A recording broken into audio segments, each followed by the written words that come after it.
waaw salaamaaleykum les patriotes maa ngi nuyu di leen ziar seen frère la Cheikh Anne ñu ñëw def d'annonce boo xamante ni bu yéeme boo xam ne mu ngi am Sénégal loo xamante ni man dama ko dégg daf ma métti ba mënuma téye sama bopp gaa jàpp naa mais dama ne lii moom du ma ko toogaale. voilà benn suñu mbokk patriote diaspora jógee diaspora dem investir lu toll presque 200 millions Sénégal voilà moo woo ko mu ñëw indi ay leeral après ñu ko ne commentaire bi salaamaaleykum. waaleykum salaam. waaw yaay booy maa ngi lay ziar mbaa yaa ngi ci jàmm. waaw na ngeen def waay. waaw alhamdulilah léegi sa problème bi laa bëgg ñu dem si. présenté wul yaa ngi tudd. ma ne nga présenté wu tur bi. waaw man moom Fatou laa rek muy liggéey bi j'ai beaucoup bu nekk New York j'habite à New York. waaw je m'appelle Mame Fatou. alors maa ngi fii New York bi ma jëlee sama retraite dama dem Sénégal pour yokk pour samay investissement mais comme que xam nga rek immigré yi la plupart li ñuy def mooy tabax rek. ma ne bi yoon nag ma ne je vais investir dans l'agriculture créer des emplois jàppale nag dëgg yàlla am jéem a jàpp ci création d'emplois yi. ok léegi problème bi mooy pour ñu bañ a nekk di guddal mooy yow da nga jóge ko fii Amérique dem Sénégal investir lu tolloog 200 millions. pour créer ay emplois yaa ngi liggéey loolu lu tolloog 20 personnes actuellement nii yoo xam ne yaa ngi leen di fay par weer. noonu la demee non. waaw moom kay j'avais même. pour ñu bañ a parce que dafa métti affaire dafa métti trop surtout investissement bi gën a sonal sax mooy la ferme en batterie bi nga xam ne dama ko dem jëndi Chine j'ai dépensé plus de 200 millions.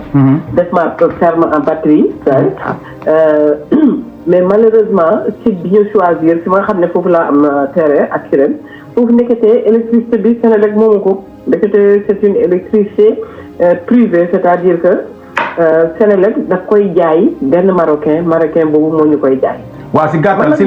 leeral mooy taxawal si leeral da ngaa dem investir si benn barab boo xam ne courant ba fa nekk marocain yi ñoom moom courant bi ñoom la Senelec di jaay courant bi ñu lay jaayaat yow courant marocain yi di la jaayaat courant. waaw non seulement ñoo ñu koy jaayaat mais du ñu jaay courant bu baax courant bi day coupé rek léegi si boo tegee say machine day coupé rek. léegi yow baal ma léegi yow. foofu ñu leeral lii parce que bëgguma ñu guddal dama bëgg ñu détailler ko par détail parce que dañuy dénoncer le président Diomaye président Ousmane Sonko dañoo wax ne jubal jubbanti yaa ngi dégg. léegi le problème mooy yow da ngaa jógee diaspora dem investir Sénégal lu toll 200 millions si wàllu yar ay ginaar muy poulailler ak yeneen yu bëree bëri yoo xam ne yaa ngi siy yëngu ñun dañoo soxla ñu employé sénégalais yi parce que Sénégal dafa bëri ay problème dañoo soxla nit ñi liggéey nga bokk si ñi nga xamante ni dem nañ pour participer si li nga xamante ni moom mooy investissement bu Sénégal du dëgg léegi yow bi nga demee nga investir léegi fa nga dem investir fa ña lay jaay courant mooy ay marocain ñoo ñëw di la jaay courant foofu te courant bi ñu lay jaay baaxul ba la nga fay employé la nga fay nu tuddati la nga fay liggéey lu commencé di yàqu ginaar yi di dee du dëgg. non ginaar yi sax problème bi moo di ne le coût de l'électricité bi moo cher. moom moo cher moom li lay jaayaat dañuy jënd jaayaat le courant. dépenser peut-être 100 000 francs en courant man damay dépenser 300 000. da ngay dépenser 300 000 par courant par weer wala attends par weer. xam ne courant lay doxee. waaw ma ne léegi nag. ma ne comme que courant lay doxee. waaw. foog nga di ma déglu bañ a développé dama la bëgg a laaj ne la ñaata ngay fay courant par weer. à peu près pour une production je peux payer 350 000 de courant. moom ngay fay courant si sa am. benn production de 35 jours rek oui. ok léegi beneen bi nga amee problème yooyu noonu yëpp da ngaa dem seeti ministre bi nga xam ne moo yor agriculture muy Mabouba Diagne. waaw. ok après yeggalil foofu yaay waxal sa bopp ñëpp dégg la. dem naa seeti ministre bi vraiment j'ai été très chanceuse même. ma taseeg moom parce que dama ñëwoon di jël rendez-vous par taseeg moom et puis il a accepté de me recevoir vraiment quelqu'un de très réceptif de très poli et de très vraiment ku baax la laa li ma ko gisee nii parce que bu ko neexoon du ma recevoir mais il m'a reçu il a écouté tous mes problèmes ba pare woo son staff indi ñu koy liggéeyal ñëpp recommandé ma ak ñoom ne ñooñu pour ñooñu jàppale ma surtout bi ma ci gën a metti nag mooy ku jigéen ci ma booleel ne ma kooku elle s'occupe des femmes te ko ñoom jigéen nga léegi ne ko yow dénk naa la kii dem leen ngeen xool structure avicole bi mu am ngeen defal ma recommandation ndaw si ñëwul de mais quand même 2 directeurs sont venus celui de l'agriculture et de l'agriculture ñëw nañu def nañu ces recommandations. mais ñi ci des surtout ndaw si nga xam ne moom elle s'occupe des femmes maa la ko wax ba léegi bu ma ko wooyee du ma wuyu bu ma ko bàyyilee Moussa du ma tontu léegi nag yow Sénégal bu fekkee. nu mu tudd attends da ngay jox recommandation nga ne doo ko def. nu mu tudd. nu ndaw si tudd. yow faalu muy sax ministre bi. ministre est mal entouré. il est entouré des gens yoo xam ne du ñu def dara lu leen ministre wax ñu def ko seen bopp rek xëy na seen mbokk yi ñu xam rek li ñuy jàppale bu nga xamul faalewuñ la. waaw ndaw si nu mu tudd baal ma yaay booy koo xam rek ñuy jàppale. baal ma dee ma dégluwaale parce que dafa am solo li ñuy wax nii naka la. ndaw si tudd parce que ñun dañoo xeex ba ay bakkan rot amuñu complexe ngay ministre ngay DG képp kuy sénégalais jógee diaspora ak foo mënti jógee nga dem biir Sénégal bëgg a investir bëgg a génne ndaw ji si ñàkk liggéey bi nga dem si ministère bi boole la ak équipe ba fa nekk ñu di la seetaan man lu ma si jot àdduna danañ ko yëg dama bëgg a xam ndaw si nu mu tudd ak après lan moo mujj lan naka la mujjee. nee na madame Mbacke la tudd mais madame Mbacke la tudd. mais gis nga te ministre bi nee na ko kii dénk naa la ko jigéen la comme yow te comme yow yaa yore volet agriculture des femmes mais ndaw si boo ko wooyee du wuyu boo ko bàyyi leen message du la tontu man nag li ma jaaxal yow nag xam nga New York nga dëkk New York yow fii ñeme nañ ñu dem seeti maire bi recommandé la ak benn employé bi ne di def li ko maire bi mais si gouvernement bi ñu demee ci gouvernement bi ñu defay recommandation ne la kii jàppale ko taxawu ko yow doo ko faale mais Sénégal loolu moo fa am. non loolu nag day jeex yaay booy attends déglu ma écoute li tax ma woo la man. lii dafay jeex te kilifa yëpp danañ si jot. bépp ministre yaay booy dama lay wax ñun gis nga jubbanti bi Ousmane Sonko ak Diomaye wax ñun kafuñu si réewuñu si ñiñ dénk ëpp ñu nit ñi xam-xam dàqul leen liggéey liñ fi doon xeex bu njëkk duñ décorer sa téléphone d'accord amaana ñu biisi waaye kii ñëw di investir suul si suuf si lu tolloog 200 millions jógee koo diaspora loolu day décourager loo nit ñi encourager wul ñi nekk diaspora ñu dem Sénégal di investir loolu duñu ko seetaan yaay booy loolu man suma combat la gis nga xam nga barki démb lan laa wax dama ne képp ku gis kuy ger wala ñu lay ger maanaam corrompre yow defal vidéo filmer kooku man yónnee ma ko ma tas ko si réseau yi amul lu ñuy ragal wala nga dem si benn bureau ñu lay laaj xaalis wala comme li la dal nii nga dem si bureau ministre bi nga xam moo yor agriculture mu boole la ak ay nit yooyu noonu taxaw di la sàgganee ñooñu mooy équipe bi nga xam ne ñoom ñoo fi nekkoon depuis jamonoy Macky Sall faale wuñ la. duñu la sax faale. léegi yow man ma daal Sénégal waa léegi yow lépp ministre de l'agriculture nan la mun a développer du fekkee ne ñi mu sant liggéey bi duñ ko def comment il peut le faire tout seul nan ngay ñëw nekk un petit investisseur ñëw ministre bi ne jàppale leen ko ñu ils ont les moyens de t'aider faale wuñ la boo leen wooyee duñ la wuyu am na koo xam ne moom boo koy woowee rek ci saa si téléphone am danaa la je vous rappelle te du la rappelé mu. ok attends taxawal foofu léegi yow lan nga bëgg a def ban xalaat nga am mooy arrêté société bi tëj ko ñibbi si Amérique moo nekk sa xalaat actuellement nii. man laay fay gisee dama amoon yëpp ma mënoon a jaay li ma fa am yëpp damay jaay lépp ñëw ñibbi si Amérique jàpp sama ñaam ko. dégg nga ñoo ko déggandoo attends taxawal mais damay toog ba ci àgg yërëm ñi nga xam ne ñoom laa embauché xam ne au moins c'est des pères de famille et des mères de famille lu mu bon créé naa 19 emplois voilà taxawal maa ngi góorgóorlu maa ngi jéem a seet nu may def ba bokk ci jàpp ci askan wi projet wu Diomaye bi parce que man dama gëm projet bi de dama ko gëm mais nag ñun ñoo ko war a jàppale Sonko ak Diomaye rek mënuñoo def liggéey bi mais si on ne change pas les mentalités suñu façon de voir ak ni ñoo xalaate ñoom faale wuñu li leen ministre bi loolu jàll na yaay booy attends rek foofu noonu taxawal foofu moo wax la benn affaire le président Ousmane Sonko premier ministre Diomaye ñoom jub nañ man nee naa Sénégal boo ko bëggee jubbanti da ngay jël da ngay dóor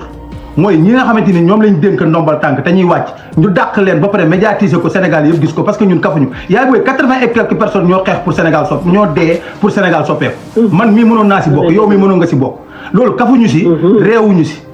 léegi nag le problème mooy yow instant bi yaa ngi ni créer lu tolloog 19 emplois dem jël lu tolloog 200 et quelques millions investir ko Sénégal ban bërëb la nekk si Sénégal pour ñoom ñu mën faa dem suba xooli place bi fan la ak constater affaire bi ne waxal si gàttal rek yaay booy jëru guddal fi gàttal rek waxal adresse bi fan la ak fan ban place bi yónnee na fa ay nit de kañ xam nga moom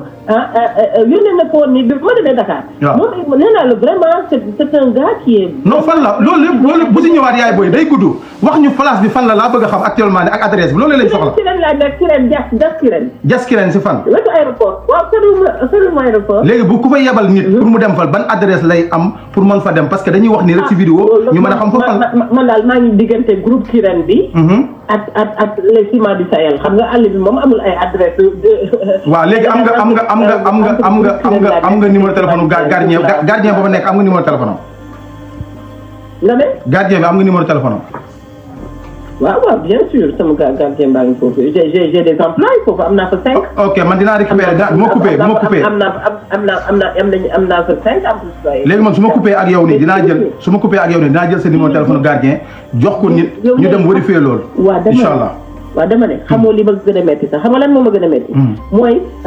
xam nga comme que je produis en masse te aw ma triphasé. te dégg naa affaire bu ñëwoon bu ko fa neexoon affaire bu ko ñëwoon day ñëw benn journée mun na fa def triphasé xam nga problème bi lan la nan nga mun a waxee développement sans électricité. parce que mënoo créer des usines ba pare te amuloo électricité xam nga ñoom ñoo fa am électricité naar yi ak tubaab yi ñoom ñoo fay investir indi seen i milliards taxal seen bopp seen i pompe mais ñun les petits entrepreneurs là il faut ñu jàppale ñu. il faut ñu bàyyi ñu jàppale ñu affaire moomu bu ko neexoon tey mu ñëw foofu def ko triphasé xam nga man aw ma xaalis pour jënd 17 millions de francs en solaire mais te ñoom am nañu sax programme solaire ci gouvernement bi mais duñ la dul sax bàyyi nga jege ministre bi dañ boo leen xamul gis nga ndaw soosu bu ma bëggoon a dimbale dina ma dimbale parce que ministre bi nee na ko yow yaa yore boole femmes yi kii dénk naa la ko jigéen la jàppale ko mais boo ko wooyee du la faale boo ko bàyyilee message du la tontu Sénégal nee naa la Sonko ak Diomaye rek mënuñoo développer Sénégal il faut que ñoom seen bopp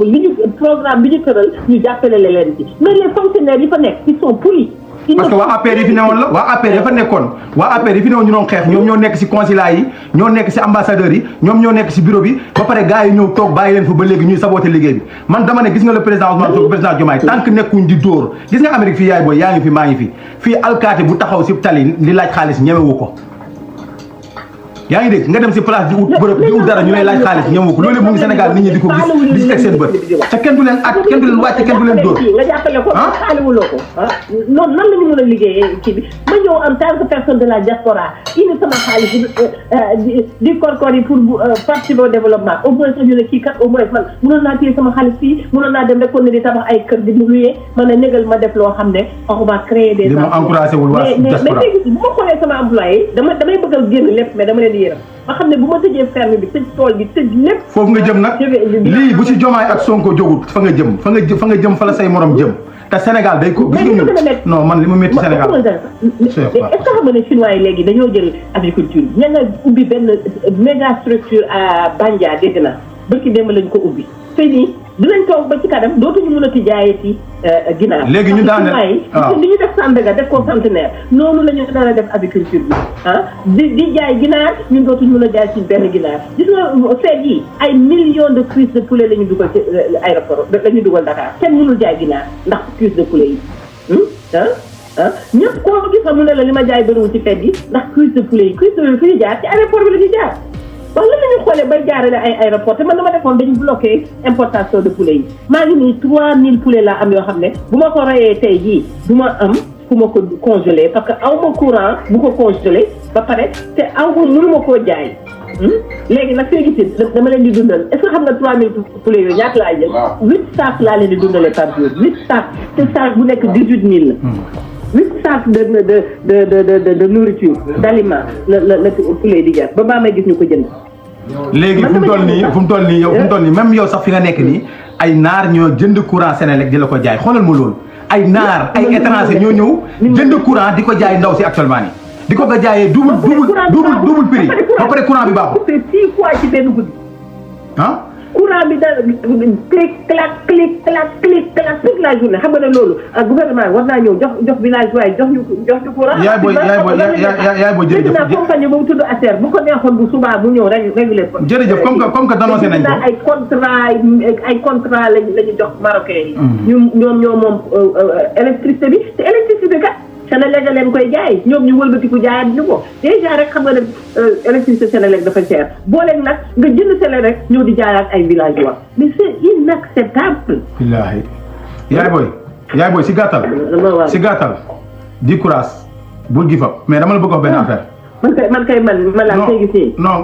bul give up déglu ma rek dama lay ñaan benn affaire. parce que boo give upee doo